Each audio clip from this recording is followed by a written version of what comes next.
Hello everyone, आप सभी का स्वागत है स्टडी प्लेटफॉर्म एग्री फैक्ट पर। आज हम जिस टॉपिक पर डिस्कशन करने वाले हैं उस टॉपिक का नाम है बाजरा। इसमें हम पढ़ेंगे बाजरा की पैकेज एंड प्रैक्टिसेस और उसके कल्टीवेशन के बारे में बात करेंगे। तो चलिए स्टार्ट करते हैं आज का टॉपिक बाजरा। बाजरा, इसका बॉटनिकल नाम क्या होता है? इसका बॉटनिकल नाम होता है पेनिसिटम टाइफोइडस या पेनिसिटम ग्लोएकम। और इसमें क्रोमोसोम नंबर होते हैं 14, 2 1 = 14। और इसका ओरिजिन क्या है? ओरिजिन इसका है अफ्रीका। इसका जो कॉमन नेम है इसे हिंदी में बोलते हैं बाजरा और इंग्लिश में इसे पियर मिलेट के नाम से जाना जाता है। और ऑस्ट्रेलिया में इसको बलरस मिलेट के नाम से जाना जाता है। और यूएसए में किस नाम से जाना जाता है? केटेल मिलेट और स्पाइक्ड मिलेट के नाम से जाना जाता है। इसकी बात करें तो राजस्थान इसके एरिया और प्रोडक्शन में फर्स्ट स्थान पर है। जो राजस्थान है इसके एरिया एंड प्रोडक्शन में राजस्थान का पहला स्थान है पूरे इंडिया में। सबसे ज़्यादा प्रोडक्शन कहाँ होता है? राजस्थान में। और इसका कल्टीवेशन भी सबसे ज़्यादा कहाँ होता है? राजस्थान में होता है। अब इसके न्यूट्रिशन कंटेंट की बात कर लेते हैं। इसमें पाया जाता है प्रोटीन 11 से 12%, फैट होती है इसमें 6% और कार्बोहाइड्रेट का कंटेंट रहता है 67%। और इसमें मिनरल पाए जाते हैं 2.3%। मिनरल 2.3 नहीं, मिनरल पाए जाते हैं इसमें 2.7%। ये करेक्शन कर लें, मिनरल होते हैं 2.7%। जो कि जितनी भी सीरियल्स और मिलेट की जो क्रॉप्स हैं उनमें सबसे ज़्यादा मिनरल कंटेंट किस में पाया जाता है? बार्ली में पाया जाता है। कितना? 2.7%। इसमें एक जो फास्फोरस है उसके बारे में देख लीजिए आप। जो फास्फोरस पाया जाता है इसमें उसका 80% जो कंटेंट है वो फाइटिक एसिड के रूप में मिलता है। फास्फोरस है उसका 80% कंटेंट किस रूप में मिलता है? फाइटिक एसिड के रूप में मिलता है बाजरा में। और इसकी सबसे ज़्यादा खास बात यही है कि बाजरा में जो मिनरल कंटेंट है वो सीरियल्स और मिलेट्स में सबसे ज़्यादा है, मतलब 2.7%। ये हाईएस्ट है। ये एक शॉर्ट ड्यूरेशन क्रॉप है और ड्राउट रेजिस्टेंट भी है साथ में। और ये सेलिनिटी के लिए तो रेजिस्टेंट है लेकिन ये एसिडिटी टॉलरेट नहीं कर पाती। जो बाजरा है वो सेलिनिटी के लिए क्या है? रेजिस्टेंट, लेकिन एसिडिटी टॉलरेट नहीं कर पाता है। इसका जो इन्फ्लोरेसेंस है वो स्पाइक्ड टाइप का होता है और इसमें फ्रूट पाया जाता है कैरियोप्सिस। बाजरा है ना वो एक क्रॉस पोलिनेटेड क्रॉप है। बाजरा क्या है? क्रॉस पोलिनेटेड क्रॉप है और इसमें पाई जाती है प्रोटोगाइनी। प्रोटोगाइनी में क्या होता है? इसमें होती है फीमेल जो पार्ट है वो मेच्योर होता है फर्स्ट। ये बहुत इंपॉर्टेंट पॉइंट है बाजरा में। इसका जो फीमेल पार्ट है वो पहले मेच्योर हो जाता है। तो इसमें नेचुरली क्रॉस पोलिनेशन के लिए कंडीशन तैयार की जाती है। मतलब इसमें फीमेल पार्ट पहले मेच्योर हो गया और मेल पार्ट मेच्योर नहीं हो रखा है उसी प्लांट पे, तो इसका जो पोलिनेशन होगा वो दूसरे प्लांट से होगा, नज़दीकी जो अदर प्लांट होंगे उनसे होगा। तो इसमें नेचुरली क्या की जाती है? कंडीशन तैयार की जाती है कि इसमें क्या हो? क्रॉस पोलिनेशन हो। और इसके लिए ये होता है, इसका जो फीमेल पार्ट होता है वो पहले मेच्योर हो जाता है और इसमें पाई जाती है प्रोटोगाइनी। ये क्वेश्चन बहुत बार पूछा गया, हर एक कॉम्पिटिटिव एग्जाम में ये क्वेश्चन देखने को मिल जाता है। अब बात कर लेते हैं इसके सॉइल एंड क्लाइमेट की। तो ये सैंडी लोम सॉइल में सबसे अच्छी उपज देता है। सैंडी लोम सॉइल में क्या देता है? सबसे अच्छी उपज इसकी होती है सैंडी लोम सॉइल में। और क्लाइमेट की बात करें तो ये वार्म क्लाइमेट की क्रॉप है और खरीफ सीजन के दौरान इसका कल्टीवेशन किया जाता है। वार्म क्लाइमेट की क्रॉप है और इसका कल्टीवेशन खरीफ सीजन के दौरान किया जाता है। अब इसके लैंड प्रिपरेशन की बात करें, लैंड प्रिपरेशन इसका ज़रूरी क्यों है? क्योंकि इसको चाहिए फाइन सीड बेड चाहिए। इसके लिए इसका जो लैंड का प्रिपरेशन है वो लैंड का प्रिपरेशन करना ज़रूरी है। इसके लिए क्या करना चाहिए हमें? इसके लिए 15 सेंटीमीटर तक हमें क्या करनी चाहिए? प्लाविंग करनी चाहिए। जो सॉइल को क्या करे? इन्वर्ट कर देता है, मतलब उथल पुथल कर देता है पूरी को। वो करना चाहिए, प्लाविंग करनी चाहिए 15 सेंटीमीटर की। उसके बाद 2 से 3 हेरोइंग करनी चाहिए, जिससे एक फाइन सीड बेड तैयार हो जाए, जो इनके सीड के जर्मिनेशन के लिए और क्रॉप की अच्छी ग्रोथ के लिए काफ़ी ज़रूरी है। इसका जो सीड रेट है वो 4 से 5 किलोग्राम पर हेक्टर के हिसाब से रहता है। कितना सीड चाहिए? 4 से 5 किलोग्राम सीड पर हेक्टर के हिसाब से इसका लगता है, क्योंकि इसका सीड काफ़ी छोटा होता है साइज़ में, इसकी वजह से इसकी सीड रेट क्या हो गई? कम हो गई।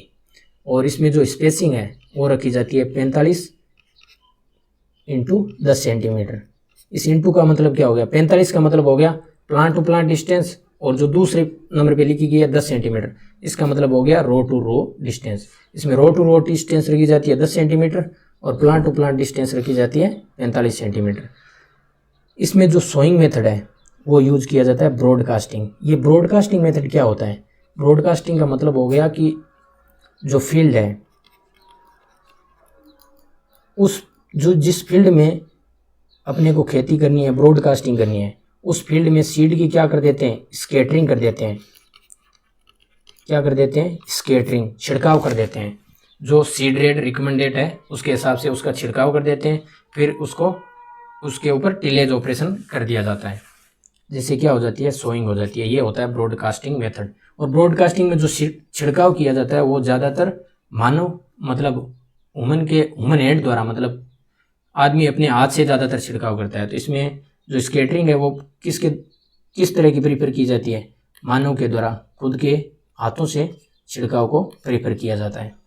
इसकी जो पॉपुलेशन डेंसिटी है, प्लांट की जो पॉपुलेशन डेंसिटी है वो 1.75 लाख से 2 लाख प्लांट पर हेक्टर होनी चाहिए।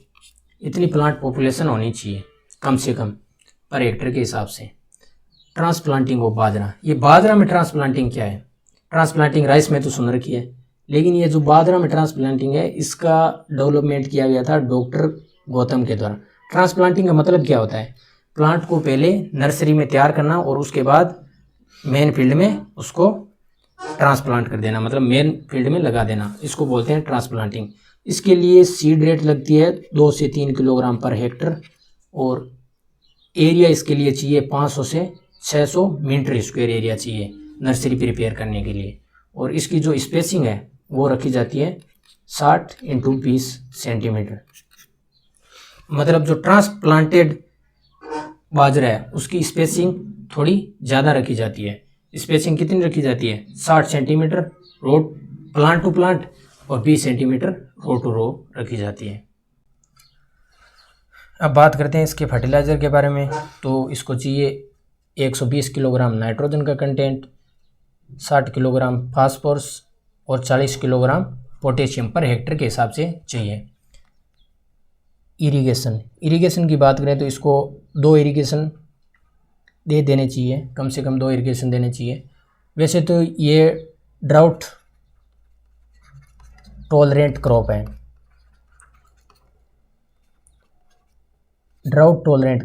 मतलब जितने भी सीरियल्स और मिलेट्स हैं उनमें सबसे ज़्यादा ड्राउट टॉलरेंट क्रॉप कौन सी है? बाजरा। सीरियल और मिलेट्स में सबसे ज़्यादा ड्राउट टॉलरेंट क्रॉप कौन सी है? बाजरा है। और इसके पानी की ज़रूरत होती है लगभग 200 से 300 मिलीमीटर पानी की ज़रूरत होती है बाजरा को। वैसे बाजरा में वीड मैनेजमेंट की बात करें तो वीड काफ़ी कम होती है, लेकिन अगर वीड हो जाए तो उसके लिए एट्राजिन का प्रयोग करना चाहिए। ये काफ़ी इफ़ेक्टिव पाया गया है, एट्राजिन काफ़ी इफ़ेक्टिव है। तो इसी पे क्वेश्चन पूछा जाता है कि अगर बाजरा में आपको वीड मैनेजमेंट करना है तो आप कौन सा केमिकल यूज़ करेंगे? तो एट्राजिन। इसकी जो हार्वेस्टिंग है वो 20% मॉइस्चर कंटेंट पे कर लेनी चाहिए, और इसकी यील्ड लगभग रहती है 30 से 35 क्विंटल पर हेक्टर, और स्टोरेज के लिए 12% मॉइस्चर कंटेंट पे स्टोरेज कर लेना चाहिए। अगर स्टोरेज करना है तो मॉइस्चर कंटेंट को 12% तक लाना होगा। अब इसके हाइब्रिड की बात करें जिसने इसके प्रोडक्शन में काफ़ी अच्छा इजाफा किया है, तो जो सबसे पहला हाइब्रिड बना था वो बना था 1965 में। और ये हाइब्रिड किसने बनाया था?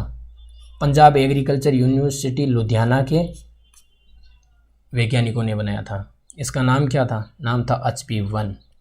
HB1, ये HB1 किससे बनाया गया? HB1 को बनाया गया था टिफ्ट 23A और BIL3B, इनके क्रॉस से बनाया गया था HB1।